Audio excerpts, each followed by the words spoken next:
your loved ones. That's what I thought. Did I do the right thing? Tell me in the comments below so I don't feel guilty anymore. And don't forget to show this video to your...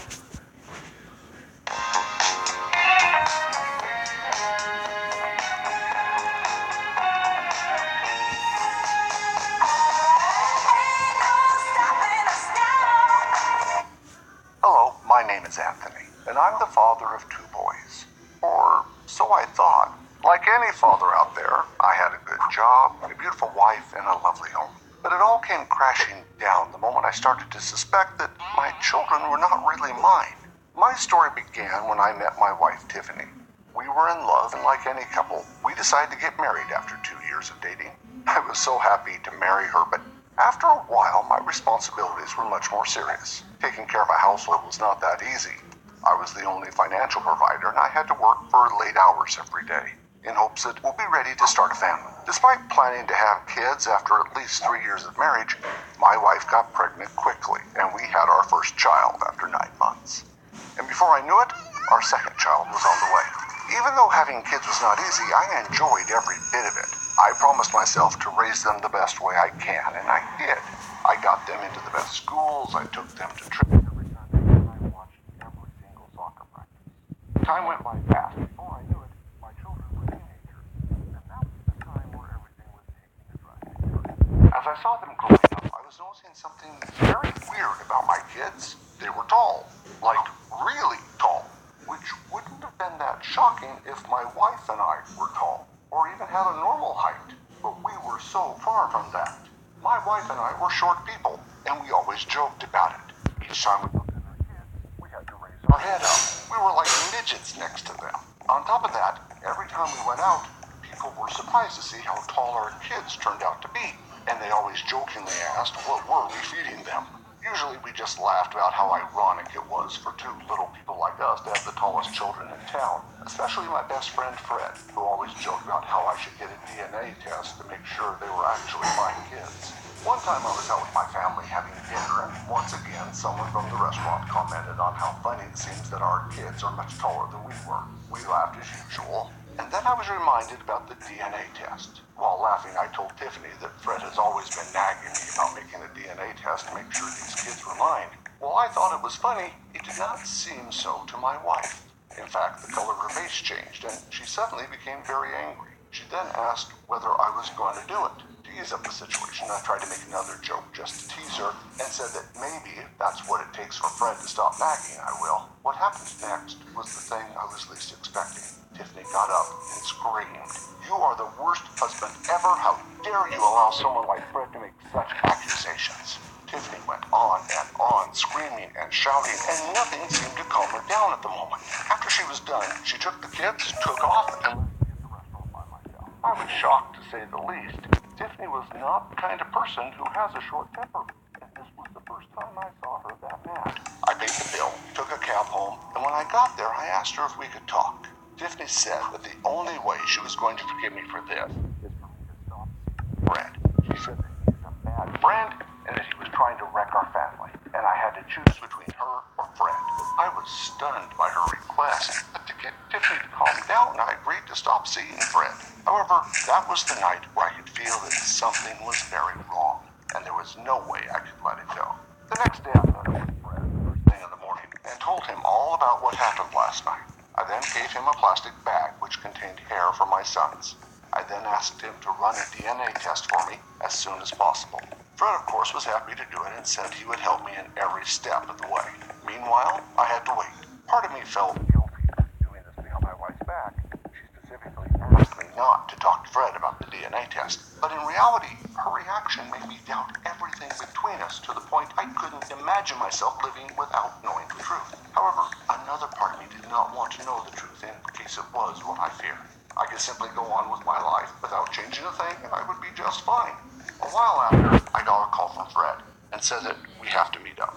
I don't remember a time in my life where I felt this nervous. I was about to find out whether my life was a big lie or if I just did a terrible mistake by doubting my wife.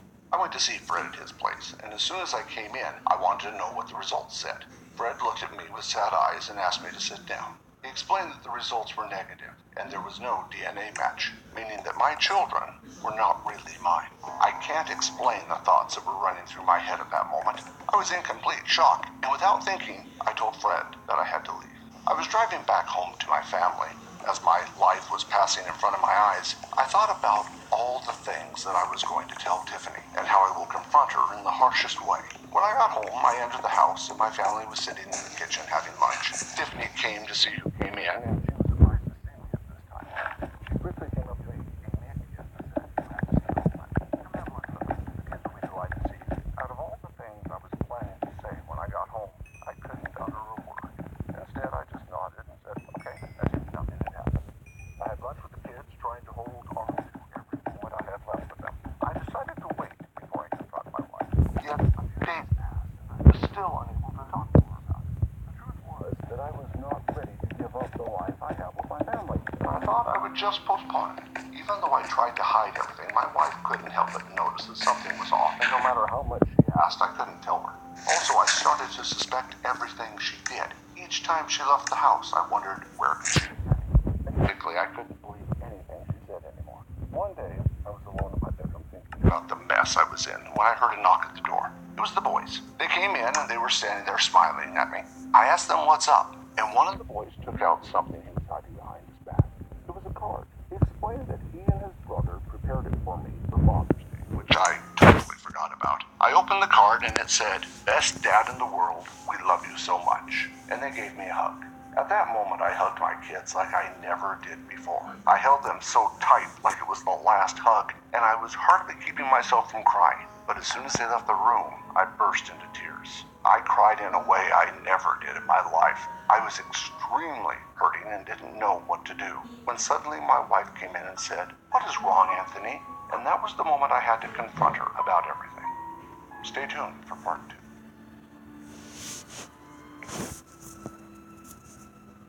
How cool would it be if Tasty Cake suddenly fell from the sky just to make people happy? Pretty cool, right? So we did it.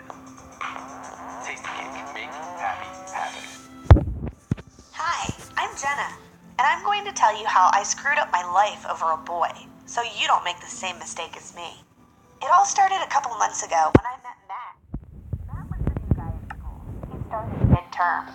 When I first saw him walk into chemistry class, it was like the whole world just stopped, like in the movies or something. He was tall, good-looking, and had the most amazing eyes. I couldn't believe it when our teacher told him to pair up with me in class. At first, I was so shy, I could barely talk to him. But after a couple of lessons, we started to talk more and more. After a while, I got less nervous. He just had a way of making me feel really comfortable. And he said he felt comfortable around me. He said I was the only one he could talk to about things. He told me he had moved towns with his mom, who's a single parent, and that I was his only friend here. Me and Matt started to spend all of our free time together after school. One day we were hanging out at the park, and he just leaned in and kissed me. It felt so right. It was like we were meant to be. But one day, Matt was being really quiet.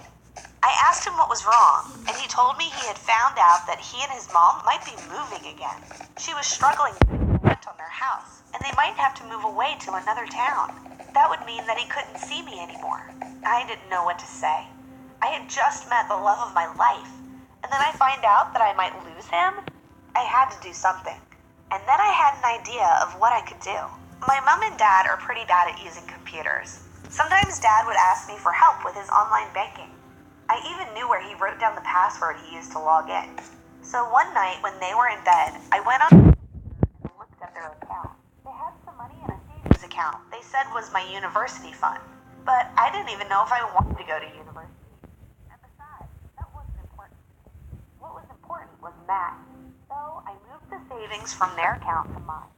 It was as good as my money anyway, and they probably wouldn't even realize it was missing. The next day, I withdrew the money and gave it to Matt in an envelope. He was really surprised and so happy that he would get to stay with me. He told me I was the best girlfriend ever and that it would really help him and his mom. Over the next few days, I started to see less and less of Matt. He told me that he was busy helping his mom and couldn't see me after school for a few days.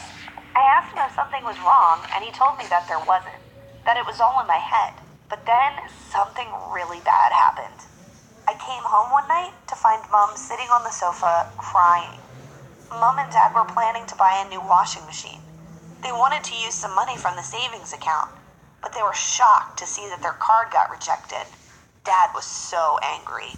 I hadn't seen him like that before, and when he went to the bank, he figured out what happened.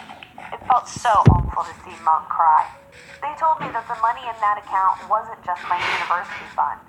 It was their life savings. And now it was gone. I refused to tell them what I had done with the money, so they grounded me. They took my phone and told me that it would be a long, long time until I was forgiven. That wasn't the worst thing, though. Mom told me that she was so disappointed in me, and she started blaming herself as a parent for my own mistake. The next day, I was desperate to talk to Matt. At break, I waited in the yard to talk to him, to tell him how much trouble I was in. But I couldn't see him. I looked for him around the school for ages, until I saw him by the bike sheds. He was smoking with some boys I didn't know he hung out with, and I didn't even know Matt smoked.